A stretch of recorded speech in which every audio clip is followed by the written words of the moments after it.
آج کی آیت، آئے کاہل چیونٹی کے پاس جا اور اس کی روشوں پر غور کر اور دانشمند بن، باوجود کہ اس کا نہ کوئی سردار، نہ ناظر اور نہ کوئی حاکم ہے۔ گرمی کے موسم میں اپنی خوراک مہیا کرتی ہے اور فصل کٹنے کے وقت اپنی خورش جمع کرتی ہے۔ امثال 6 باب 6، 7 اور 8 آیت۔ عزیزو، ایک امیر باپ کا شہزادہ اکثر اپنے باپ سے پیسوں کی فرمائش کرتا، پھر بس یوں ہی فضول خرچی میں اڑا دیتا۔ خیر، یہ کوئی انوکھی بات نہیں، یہ شہزادوں کا وتیرہ رہا ہے۔ ایک دن اس نے اپنے باپ سے 1000 کی فرمائش کی۔ اس نے مسکراتے اپنے باپ کو دیکھا۔ دراصل اسے یقین تھا کہ باپ جلدی سے 1000 کا نوٹ نکال کر اس کے حوالے کر دے گا اور پوچھے گا بھی نہیں کہ تجھے کیوں چاہیے، مگر خلاف توقع باپ نے بیٹے کو پاس بٹھایا اور اپنی جیب سے 100 کا نوٹ نکال کر بیٹے سے کہا، بیٹا اس کو پھاڑ کر 2 ٹکڑے کر دو۔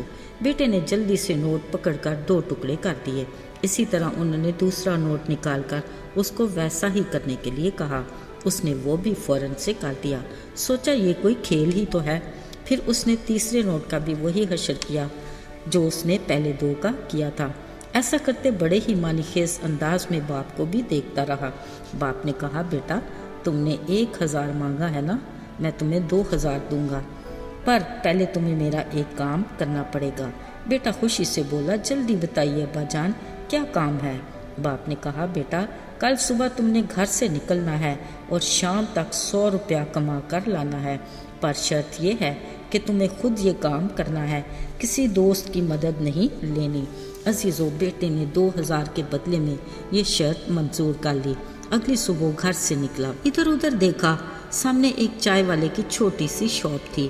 وہ سیدھا وہاں گیا اور مالک سے کہا، انکل اگر میں آج سارا دن آپ کی شاپ پر کام کروں، چائے کے برتن دھوتا رہوں، تو آپ مجھے 100 روپیہ دے سکتے ہیں؟ شاپ کے مالک نے کہا، بیٹا 100 روپیہ تو نہیں، میں تمہیں کچھ گھنٹوں کے کام کے 10 روپے دوں گا۔ اس لڑکے نے کچھ گھنٹے محنت کی اور 10 روپے لے کر سوچنے لگا، ابھی مجھے 90 روپے کی مزید ضرورت ہے۔ پھر اس نے ادھر ادھر پھرتے، چھوٹے موٹے کام کرتے، جھڑکیاں کھاتے، پسینے میں شرابور، ہاتھوں پر ہلکے پھلکے زخم سہتے، شام تک 100 روپیہ کما ہی لیا اور گھر پہنچ کر خوشی سے باپ کو بتایا۔ باپ مسکرایا اور کہا، بیٹا اب یہ 10 کے نوٹ باری باری پھاڑ کر 2 ٹکڑے کرتے جاؤ۔ بیٹا بولا، نہیں ابا جان، میں نے بڑی محنت سے کمائے ہیں، میں ایسا کبھی نہیں کر سکتا۔ باپ نے کہا، بیٹا یہ بات میں آپ کو سمجھانا چاہتا تھا، اچھا ہوا کہ آپ خود ہی سمجھ گئے ہو۔ بہرحال آپ اپنے 2000 کا انعام جیت چکے ہو، مگر اس سبق کو ہمیشہ یاد رکھنا۔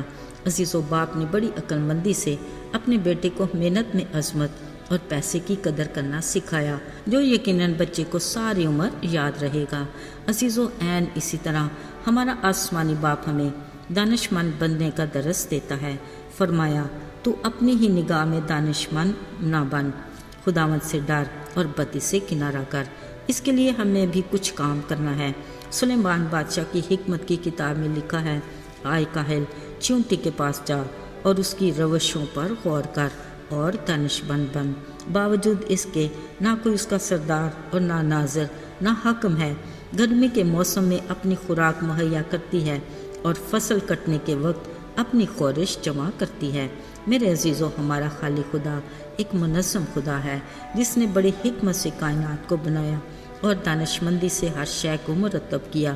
وہ اپنے لوگوں کو بھی اپنے جیسا بننے کی تلقین کرتا ہے، لہٰذا ہم حکمت سے اپنی زندگی کی راہوں کا انتخاب کریں تاکہ درست منظر کا تعین ہو سکے اور دانش مندی سے اس کے کلام کی رہنمائی سے اپنی زندگی گزاریں، تاکہ اپنی تخلیق کے مقصد کو صحیح معنوں میں سمجھ کر خالق خدا کی مرضی سے بھرپور زندگی گزاریں، جس سے ہمارا ہی بھلا ہو اور ہمارے کاموں سے اس کے نام کو جلال ملے اور ہمارے لیے ہر روز اس کے حضور سے تازگی کے دن آتے رہیں۔ یاد رہے، اس کا کلام ہماری راہ کے لیے روشنی اور قدموں کے لیے چراغ ہے، تاکہ ہم ابلیس کے لگائے پھندے سے ٹھوکر کھا کر گر نہ پڑیں بلکہ ایمان میں ثابت قدم رہیں۔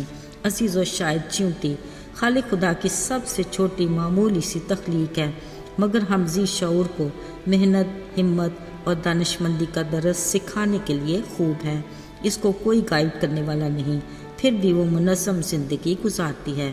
عزیزو، خدا نے اپنی دی گائیڈ بک یعنی کلام مقدس میں فرمایا، آئے انسان دیکھ، خداوند کے خوف میں ہی حکمت ہے اور بدی سے دور رہنا خرد مندی ہے۔ آئیے دعا کریں۔